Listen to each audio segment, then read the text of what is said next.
আসসালামু আলাইকুম, welcome to my travel blog again. আজকে আমি থাইল্যান্ডের travel blog episode number 2 upload করছি। এপিসোড 1-এ আমি দেখিয়েছিলাম 20 ডিসেম্বর রাতে আমরা থাইল্যান্ডের জন্য যাত্রা শুরু করেছিলাম, আর তাই 20 তারিখে আমি কিভাবে প্রস্তুতি নিয়েছি, কিভাবে লাগেজ গুছিয়েছি, এগুলো সব কিছু দেখিয়েছি। সো আজকে আমি দেখাচ্ছি এপিসোড নাম্বার 2। এটি পুরোটাই হচ্ছে এয়ারপোর্ট ভিডিও এবং ফ্লাইটের ভেতরের ভিডিও। সো আমরা হচ্ছে 9:30টার সময় বাসা থেকে রওনা দিয়েছি। রাত 9:30টায় আমাদের ফ্লাইট ছিল 2টায়। আধা ঘন্টা থেকে 45 মিনিটসের মধ্যে আমরা এয়ারপোর্টে পৌঁছে যাই এবং পৌঁছানোর পরে আমি সব সময়কার মতো ট্রলি নিয়ে নিলাম। ট্রলি নেওয়ার পরে সেই ট্রলির উপরে আমাদের সমস্ত লাগেজ এগুলো নিয়ে তারপর এয়ারপোর্টের ভিতরে ঢুকে গেলাম। এয়ারপোর্টে ঢুকতে অবশ্যই সিকিউরিটি পারপাসের জন্য পাসপোর্ট এবং টিকিট লাগে, সো সেগুলো আমি আর ক্যামেরায় ধারণ করিনি। তারপর হচ্ছে আমরা সবাই এয়ারপোর্টের ভেতর চলে আসলাম। ভেতরে এসে আমরা এখন হচ্ছে বোর্ডিংয়ের জন্য লাগেজগুলো পাঠিয়ে দিব এবং আমাদেরও বোর্ডিং করবো, যেটাকে চেক ইনও বলা হয়। সো আমাদের ফ্লাইট ছিল থাই এয়ারওয়েজ এবং আমরা থাই এয়ারওয়েজের কাউন্টারটা খুঁজছিলাম যে থাই এয়ারওয়েজের কাউন্টার কোথায়। রো নাম্বার সিতে মেবি ছিল, কিন্তু আমরা অনেক বেশি আর্লি চলে আসছি দেখে তখন কাউন্টারটা ওপেন হয় নাই। আর তাই আমরা কিছুক্ষণ এই আশপাশেই দাঁড়িয়েছিলাম, একটু ঘোরাঘুরি করছিলাম, আমি কিছু ভিডিও নিয়ে নিচ্ছিলাম। এয়ারপোর্ট আমার সবসময় ভালো লাগে এই প্লেসটা, কারণ এয়ারপোর্ট সবসময় অনেক বেশি জমজমাট থাকে, অনেক মানুষজন থাকে, অনেক ধরনের মানুষ দেখা যায় যে কেউ হয়তো পড়ালেখার জন্য, কেউ দেশের বাইরে ঘুরতে যাওয়ার জন্য, কেউ হয়তো উমরা পালনের জন্য, অথবা কেউ হয়তো সারা জীবনের জন্য দেশ ছেড়ে চলে যাচ্ছে। সো আমরা ইমিগ্রেশনের সামনে দাঁড়িয়ে আমরা কথা বলছিলাম। আমরা এখনও বোর্ডিং করি নাই, কারণ বোর্ডিংয়ের কাউন্টারটা খুলে নেই। আর এই কর্নারটা হচ্ছে বসার জন্য জায়গা করেছে, যে বয়স্ক যারা আছে তারা অথবা নর্মাল প্যাসেঞ্জাররা এখানে বসে কিছুক্ষণ বিশ্রাম নিতে পারে। তো আমি হচ্ছে কিছু ভিডিও ক্লিপস নিয়ে নিচ্ছিলাম এয়ারপোর্টের ভেতরে। অনেকেরই এয়ারপোর্ট নিয়ে অনেক কিউরিয়াসিটি থাকে। এই এয়ারপোর্টে বিভিন্ন জায়গায় এই টিভিগুলো লাগানো থাকে, কার কখন কোন ফ্লাইট আছে, কোন ফ্লাইট কখন যাবে, এগুলো সব লেখা থাকে।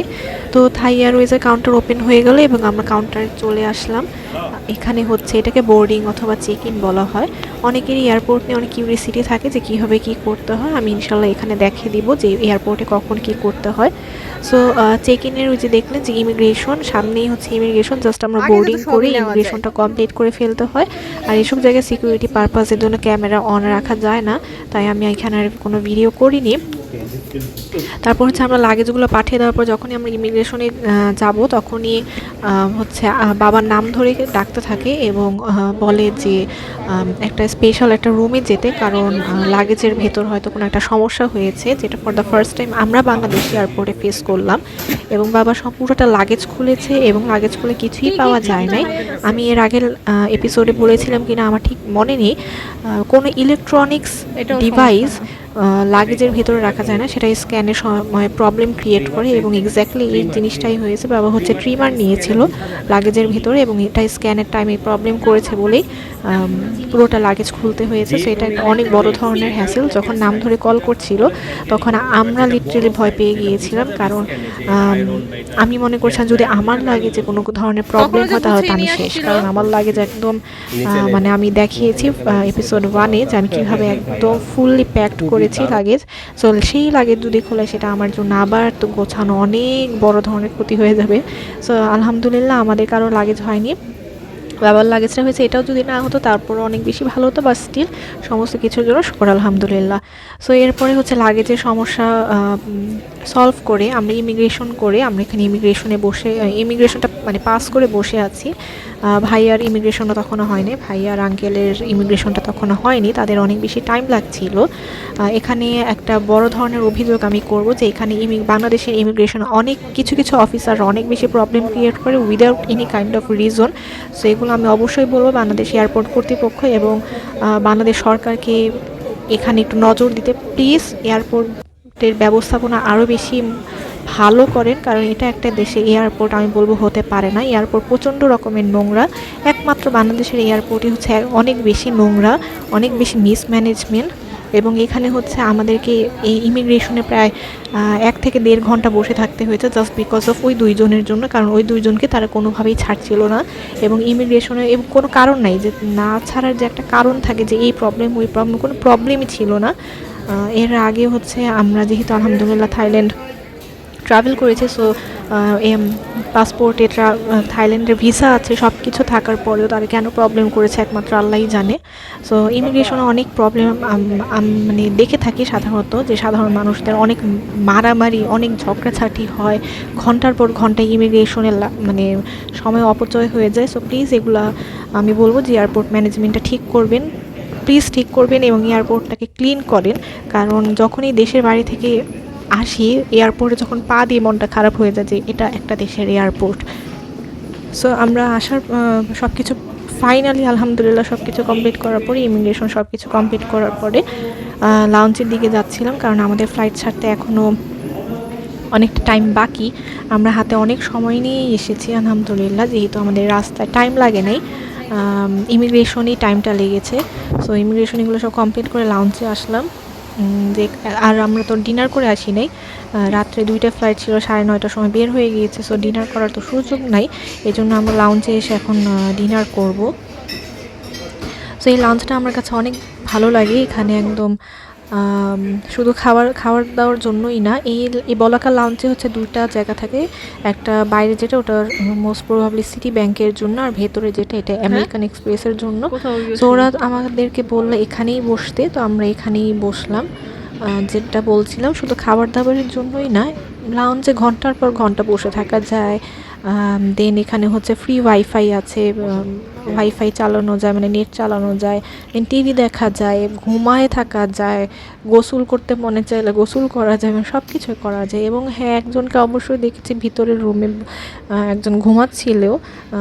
লাউঞ্জ আমার কাছে ভালোই লাগে, সময় কাটানোর একটা সুন্দর একটা জায়গা। সো লাউঞ্জের ভেতরে এই টিভিগুলো রাখা, যেখানে ফ্লাইটের সমস্ত তথ্যগুলো উঠতে থাকে। এবং আমরা যখন ইমিগ্রেশন ক্রস করে লাউঞ্জে আসলাম, তখন শুনি আমাদের ফ্লাইট নাকি কিছুটা ফাস্ট হয়েছে, মানে একটু আর্লি ছাড়বে। তো আমরা সেই মন মানসিকতা নিয়ে আমরা খাবার মানে শুরু করলাম, যে একটু তাড়াতাড়ি আমরা খাবার দাবার শেষ করে, ডিনার শেষ করে আমরা গেটে চলে যাব, ফ্লাইটের গেটে। কিন্তু খাওয়া দাওয়া শেষ করতে করতেই আবার নতুন ইনফরমেশন দেখি, আমাদের ফ্লাইট আর্লি ছাড়ার কথা, সেটা 1 ঘন্টা ডিলে হয়েছে। তার মানে 2টার ফ্লাইট 2:45 মিনিট ডিলে হয়েছে, 45 মিনিট থেকে 50 মিনিট। সেটা গিয়েছিল 2:50-এ, যে 2:50-এ ছাড়বে। সো আরও 1 ঘন্টা আমাদেরকে বসে থাকতে হবে। সো আমি এখানে দেখছিলাম যে লাউঞ্জে কী কী আছে খাবারের জন্য। ছিল হচ্ছে ওখানে পটেটো ওয়েজেস, চিকেন, আর সাদা ভাত ছিল, পোলাও ছিল, দেন বিফ ছিল, আরও অনেক কিছুই ছিল যার যেটা পছন্দ। সো আমার কাছে পটেটো ওয়েজেস আর বিফটা বেশি ভালো লেগেছে। চিকেন যদিও আমি চিকেন লাভার, আমি সবসময় চিকেনটাই খাই, বাট এখানকার চিকেনটা আমার কাছে অতটা ভালো লাগে নাই, এভারেজ। বিফটা ভালো ছিল। সো আমি আমার প্রয়োজন মতো আমি নিয়ে নিচ্ছিলাম চিকেন। তো আমি বলি যে সবসময় হচ্ছে যারা ইন্টারন্যাশনাল ফ্লাই করবেন তারা সবসময় হাতে টাইম নিয়ে আসবেন, কারণ আমরা হয়তো অনেকেই শুধু ফ্লাইট টাইমটা দেখি যে আচ্ছা 2টার সময় ফ্লাইট, একটু দেরি করে গেলেই হবে। এটা একদমই ভুল, কারণ ওই যে বললাম অনেক সময় বোর্ডিংয়েও টাইম লাগে, অনেক সময় ইমিগ্রেশনে টাইম লাগে, ইমিগ্রেশনেই বেশিরভাগ টাইমটা লাগে। যদিও আমরা জানি যে আমাদের ইমিগ্রেশনে কোনো প্রবলেম হওয়ার কথা না, কিন্তু বাংলাদেশের ইমিগ্রেশন অফিসাররা যে কখন কোন প্রবলেম আপনার সামনে ফেস করাবে, উদ্ভট একটা প্রবলেম, এটা এয়ারপোর্টে না আসলে বোঝা যায় না। দুনিয়ার ঝামেলা করে তারা। এবং ওই যে আমি বারবারই বলছি, এটা একটা মানে এয়ারপোর্ট হতে তো অন্তত পারে না, এয়ারপোর্ট আরও বেশি মানে ম্যানেজমেন্ট সব কিছুর দিক থেকে আরও অনেক বেশি উন্নত করা প্রয়োজন। থাইল্যান্ডে যেমন দেখেছি, এবার হচ্ছে অটো ইমিগ্রেশন সিস্টেমটা তারা করেছে, কোনো মানুষ সেখানে থাকে না, জাস্ট মেশিনের মাধ্যমে কয়েক সেকেন্ডের মধ্যে ইমিগ্রেশন কমপ্লিট হয়ে যায়। সেটা হলে তো আলহামদুলিল্লাহ আমাদের দেশে, কিন্তু সেটাও যদি না হয়, সো আমি বলবো যে আপনারা ইমিগ্রেশন অফিসাররাই বসেন, কিন্তু অন্তত মানুষকে হ্যাসেলটা করাবেন না, কারণ সবাই তো আর এয়ারপোর্ট সম্পর্কে অবগত থাকে না। অনেকেই হয়তো ফর দ্য ফার্স্ট টাইম এয়ারপোর্টে আসে, সো এই ঝামেলাগুলো না করালে অনেক বেশি ভালো হয়। আমাদের জার্নির অনেকটা কিন্তু এয়ারপোর্টেই সময়টা চলে যায়। সো এয়ারপোর্টের থেকে যদি আমরা একটা খারাপ ভাইব যদি পাই, মেজাজ যদি খারাপ হয়ে যায়, তখন কিন্তু পুরো জার্নিটাই বরবাদ হয়ে যায় আমি বলবো। সো এগুলো করবেন না দয়া করে। আর আপনাদের ইমিগ্রেশনের যে প্রক্রিয়াগুলো, এগুলো একটু তাড়াতাড়ি করবেন। আর হচ্ছে হ্যাঁ, ইমিগ্রেশনে অনেক কিছু জিজ্ঞাসা করে। যদি ফার্স্ট টাইম হয় কোথাও, তখন তো জিজ্ঞাসাটা অনেক বেশি হয়। যেমন কোথায় যাচ্ছি, কেন যাচ্ছি, কয়দিন থাকবো, কই থাকবো, আপনি কি করেন, আপনার নাম কি, আপনার পরিবার কি করে, আপনার 14 গোষ্ঠী কী করে, এই ধরনের অনেক কোশ্চেন করে। যখন প্রথম থাইল্যান্ডে যায় তখন এই কোশ্চেনগুলো করা হয়েছিল। কার সাথে যাচ্ছি, হোটেলের নাম কি, এরকম অনেক কিছু। আর এখন যেহেতু পাসপোর্ট দেওয়ার পরে ওরা দেখে যাচ্ছে ওকে ফাইন, থাইল্যান্ডে ওরা অনেকবার গিয়েছে, তারপরে কোশ্চেন করে নাম কি, কী করি, কেন যাচ্ছি। তো এবার আমাকে জিজ্ঞেস করেছে কেন যাচ্ছি, তো আমি বলছি ঘুরতে যাচ্ছি, দ্যাটস ইট। তারপরে জিজ্ঞেস করেছে যে এর আগে গিয়েছি কি না, যদিও সে জানে যে গিয়েছি, আজাইরা একটা প্রশ্ন। তারপরে আমি বলছি হ্যাঁ গিয়েছি। তো যখন কোশ্চেন করবে আমি বলবো প্যাসেঞ্জারদেরকে যে আপনারা এক কথায় অ্যান্সার দিয়ে দিবেন এবং সঠিক অ্যান্সারটা দিবেন। ভুল অ্যান্সার দিতে যাবেন তো তখন সেখানে ধরা খেয়ে যাবেন, কারণ ইমিগ্রেশন অফিসাররা কিন্তু কি বলে এটাকে, সিকিউরিটির গার্ডই বলা যায়।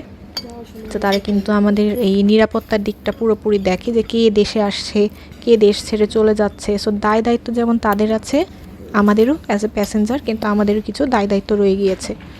সো এই তো দেন হচ্ছে আমি আমার ডিনারটা করে তারপরে ডেজার্ট খেলাম। ডেজার্টের মধ্যে চকলেট কেকটা মজা ছিল। আর যেহেতু আমি সবসময় অনেক বেশি চা কফি এগুলো খাই, তাই কফি থাকলে তো কথাই নাই, আমি আমার মতো করে কফি নিয়েছি। সো কফি এগুলো হচ্ছে যেখানে বসছিলাম আমেরিকান এক্সপ্রেসের যে লাউঞ্জে বসছিলাম, এখানে কফির মেশিনটা নাই। সো ওদেরকে বললে ওরা এখানে কফিটা দিয়ে দেয়। তো কফিটা ভালো ছিল, আর হবেই বা না কেন, কারণ আমরা জানি যে লাউঞ্জের এয়ারপোর্টে যতগুলো লাউঞ্জ আছে সব কয়টা লাউঞ্জের খাবার আসে হচ্ছে 5 স্টার হোটেলগুলো থেকে, যেমন ইন্টারকন্টিনেন্টাল, ওয়েস্টিন, দেন হচ্ছে রেডিসন, এই সমস্ত হোটেলগুলো থেকে এখানে খাবারগুলো সাপ্লাই করা হয়। সো খাবার নিয়ে আমি বলবো যে এখানে কোনো মানে ভালো হবে কি খারাপ হবে এটার কোনো জায়গাই নাই, কারণ আমরা জানি 5 স্টারের খাবার সবসময় ভালোই হয় না, ভালো হয়, বেস্ট হয়। সো এই তো আমরা আমাদের ডিনার শেষ করে দেন লাউঞ্জ থেকে বের হয়ে আসলাম। এখনও অনেকটা টাইম বাকি, প্রায় 1 ঘন্টার মতো টাইম বাকি আমাদের ফ্লাইট ছাড়ার। আবার এতক্ষণও আবার যথেষ্ট সময় আমরা লাউঞ্জে বসেছিলাম, খাওয়া দাওয়ার পর অনেকক্ষণ গল্প টল্প করলাম, আমি ফেসবুকে পোস্টে দিলাম। তো এগুলো করেও যখন সময় কাটানোর এরপর বের হলাম, যে ভাবলাম যে গেটে যাই, ফ্লাইটের গেটে গিয়ে বসে থাকি। তো গেটে যেতে যেতে দেখলাম যে এই পর্যটন কর্পোরেশনের একটা দোকান, একটা বিশাল একটা দোকান। তো আমি আর পুরোটা ঢুকি নাই, তখন বাজে রাত 1:30, মানে এখনও প্রায় 1 ঘন্টার মতো বাকি, যেহেতু ফ্লাইট 2:50 ছিল।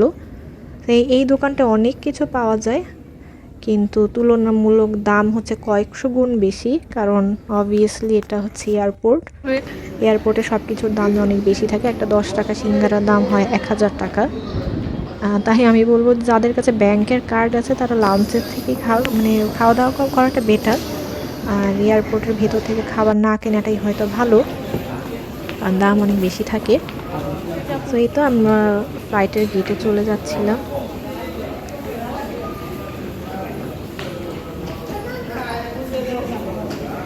এই সিনগুলো যখন বা এই ভিডিওগুলো যখন আমি এডিট করছি, তখন আমার চোখের সামনে যেন ওই দিনের ঘটনাগুলো বা ওই দিনের সিনগুলো আমার চোখের সামনে ভাসছে।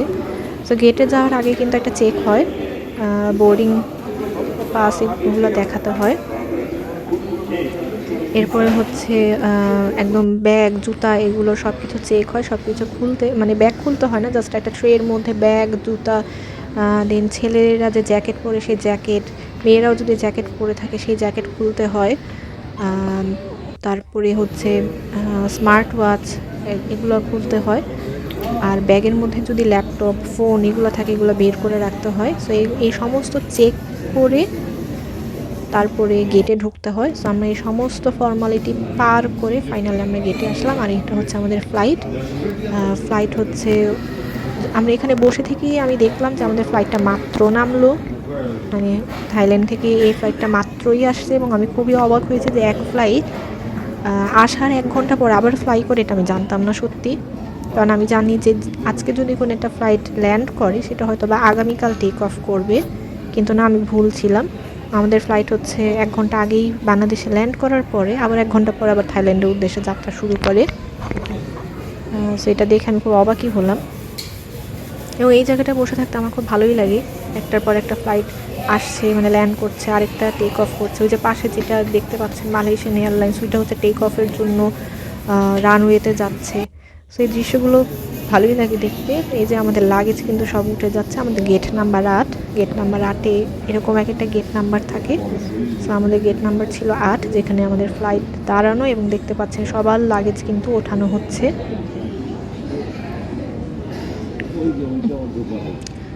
তখন হচ্ছে মাঝরাত 1:30 পৌনে 2টার মতো বাজে।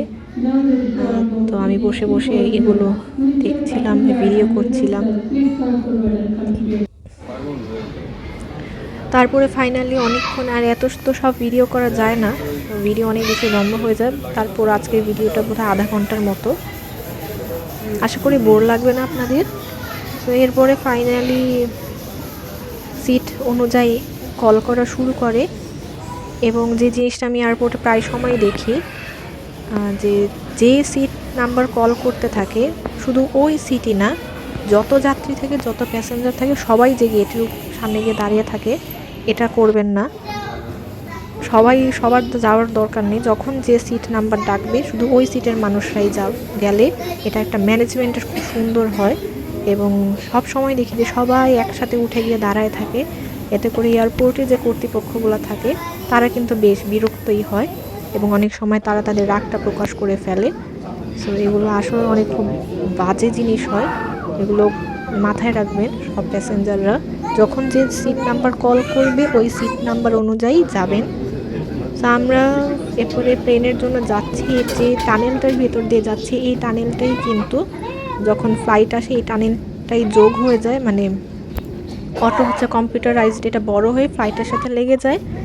আবার যখন ফ্লাইট চলে যায় এটা আবার কি বলে অফ করে দেওয়া হয়, এই টানেলটা আর তখন থাকে না, সরিয়ে ফেলা হয়।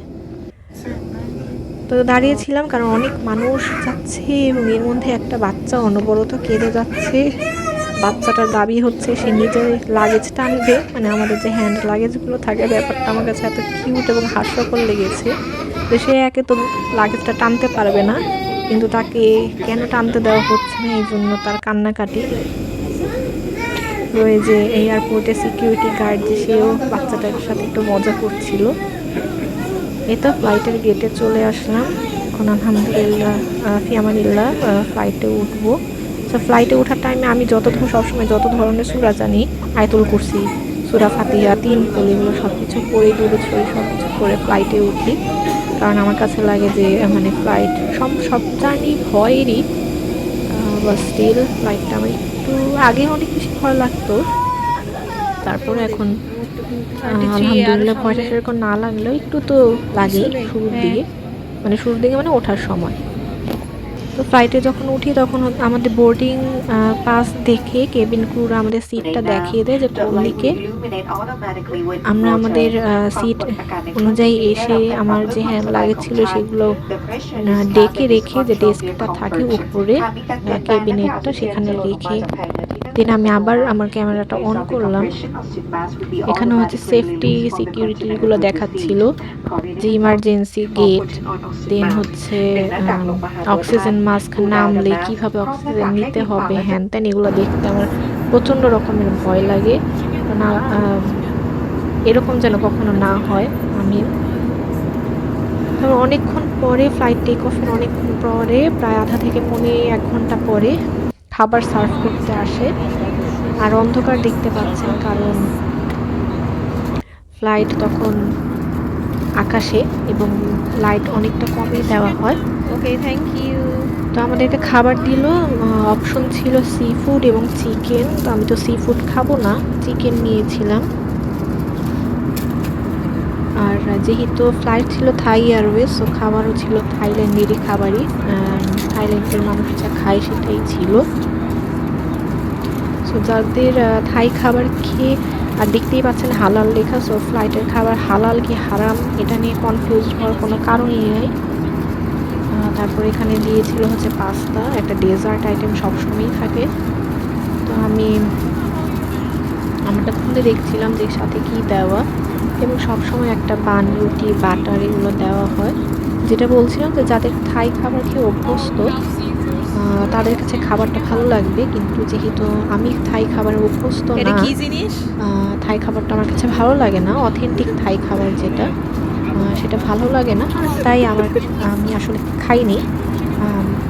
খারাপ আমি একদমই বলবো না যে ফ্লাইটের খাবার খাওয়া, একদমই না, জাস্ট টেস্ট বাট আমার কাছে মানে পছন্দ হয়নি, যেহেতু আমি থাইল্যান্ডের মানুষ না, থাই খাবার আমি কখনো খাই না, আর তাই আমার কাছে আমি খেতে পারিনি।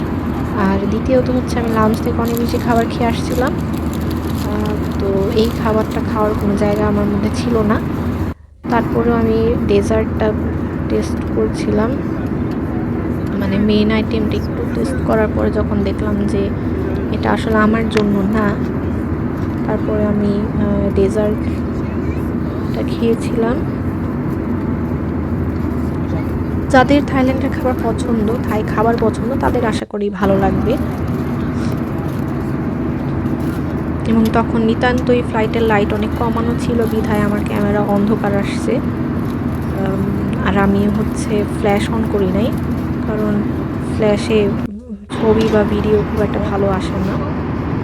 অ্যান্ড দেন চা, কফি, জুস, অ্যালকোহল এগুলো সার্ভের জন্য আসছে, যে যেটা নেয়। আমি কফি নিয়েছিলাম, কারণ ফ্লাইটের চাটা আমার কাছে মজা লাগে না, কারণ ফ্লাইটের চা হচ্ছে একদম তারা লিকারের সাথে দুধ, চিনি এগুলো মিশিয়ে দেয়। কফিটাও তাই, তাও তুলনামূলক আমি বলবো চার থেকে কফিটা আমার কাছে বেশি ভালো লাগে সবসময়, আর তাই কফি নিয়েছিলাম। আর কফিটা আমার জন্য দরকার ছিল, কারণ অলমোস্ট সারা রাত পার হয়ে যাচ্ছিল, আর ফ্লাইটের মধ্যে আমার এমনিতেও ঘুম আসে না, আর যদি একবার ঘুম চলে আসে এরপরে দেখা যায় যে এয়ারপোর্টে যেতে, এয়ারপোর্ট থেকে বের হতে আমার ভালোই আলসেমি লাগে, তো ঘুমটা যেন না আসে এই জন্যই কফি নেওয়া। তো এই ডেজার্টটা কিন্তু ভালো ছিল, ডেজার্টটা দেখতে খুব ডিলিশিয়াস, উপরে ক্রিম দেওয়া, ভেতরের এটা কি আমি ঠিক জানি না, টেস্ট অনেকটা চুইংগামের মতো, মানে খাবার সময় আমার মনে হচ্ছিল যে আমি কোনো চুইংগাম চাবাচ্ছি। মজা ছিল, কিন্তু আমি আসলে খেতে পারি নাই, কারণ পেট ভরা ছিল আগে থেকে, শুধু আমি কফিটাই খেয়েছি। আগে যখন 18 সাল থেকে যখন যাওয়া শুরু করি আলহামদুলিল্লাহ, তখন কিন্তু ফ্লাইটগুলো একদম ইন্টারন্যাশনাল ফ্লাইট আসতো, খুব সুন্দর থাকতো সেই থাই এয়ারওয়েজগুলো। থাইও তখন হচ্ছে একদম টিভি দেওয়া থাকতো, হেডফোন, দেন ফোন করার ফোন, ওই ফোনগুলোতে কার্ড দিয়ে, ক্রেডিট কার্ড অথবা ডেবিট কার্ড দিয়ে যে কোনো জায়গায় ফোন দেওয়া যায়, এরকম ফোনগুলোও থাকতো। একদম লাক্সারিয়াস প্লেনগুলো পাঠাতো, কিন্তু আনফর্চুনেটলি কেন যেন এখন আর পাঠায় না ওই ফ্লাইটগুলো, এখন বেশিরভাগই ডোমেস্টিক ফ্লাইটই পাঠায়। তারপরে খারাপ না, আলহামদুলিল্লাহ ভালো। আর থাই এয়ারওয়েজ হচ্ছে থাইল্যান্ডের মানে সরকারি প্লেন। এই হচ্ছে আকাশ থেকে নিচের দৃশ্য, একদম লাইটই লাইট। কোন দেশের উপর দিয়ে তখন ফ্লাইট যাচ্ছে জানি না, যদি এটা টিভি থাকতো সামনে তাহলে টিভিতে হয়তো দেখা যায় যে কোন দেশের উপর দিয়ে উড়ে যাচ্ছে। এই তো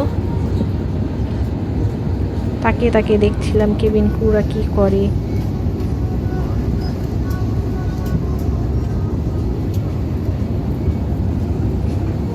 ফ্লাইটে যদি টিভি থাকে তখন আমার কাছে বেশ ভালোই লাগে। আর ফ্লাইট মনে হয় যাচ্ছিল, অ্যাজ পার আই রিমেম্বার, 44 বা 46 হাজার ফিট উপর দিয়ে। আমি একদম ক্যামেরা জুম করে, যেহেতু আমি উইন্ডো সাইডে বসি নাই তাই আমার জন্য আমি ভিডিও করতে পারি না, একদম জুম করে হচ্ছে আমি এই ক্লিপসগুলো নিয়েছি। খুবই বাজে আসছে, কারণ জুম করলে কখনো ভিডিও বা ছবি সুন্দর হয় না, ফেটে যায়। সো ওরকমই, তাও আমি একটু দেখানোর চেষ্টা করছিলাম যে আকাশ থেকে নিচের দৃশ্যটা কেমন থাকে।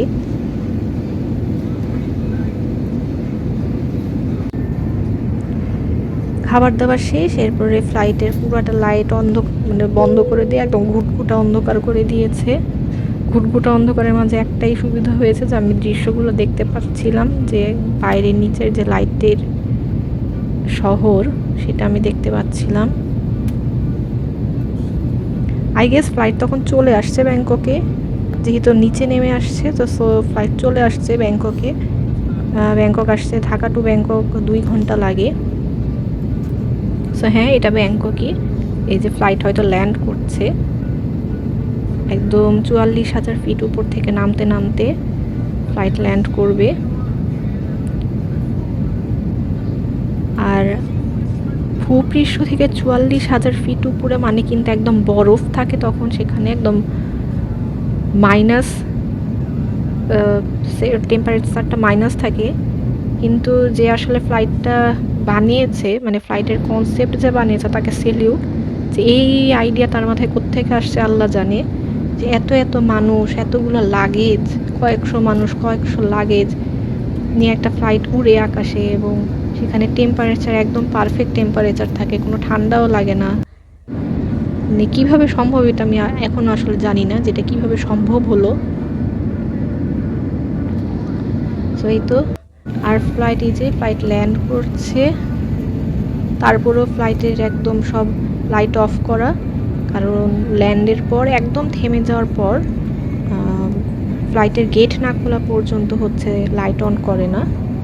এই তো ফ্লাইট ল্যান্ড করলো ব্যাংককের সুবর্ণভূমি এয়ারপোর্টে। আমার ক্যামেরা স্বাভাবিকভাবেই কাঁপছিল, কারণ যেহেতু আমি ক্যামেরাটা ধরে রেখেছিলাম, আর ফ্লাইটও অনেক কাঁপে এই টাইমে, যেহেতু একদম উপর থেকে নিচে নামছে। সো নিচে যখনই যে এই টাইমটাতে হচ্ছে ফ্লাইট ল্যান্ড করেছে, অনেক বেশি কাঁপছে, কারণ মাটি যখন টাচ করে, একটা স্পিডে আসা প্লেন যখন মাটি টাচ করে তখন ফ্লাইট অনেক বেশি কাঁপতে থাকে।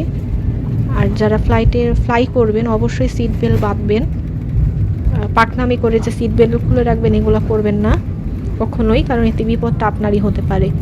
সো আজকের ভিডিও আমি এখানেই শেষ করছি, দেখা হবে পরবর্তী এপিসোডে ইনশাল্লাহ। টিল দেন আল্লাহ হাফেজ, subscribe and stay tuned with me.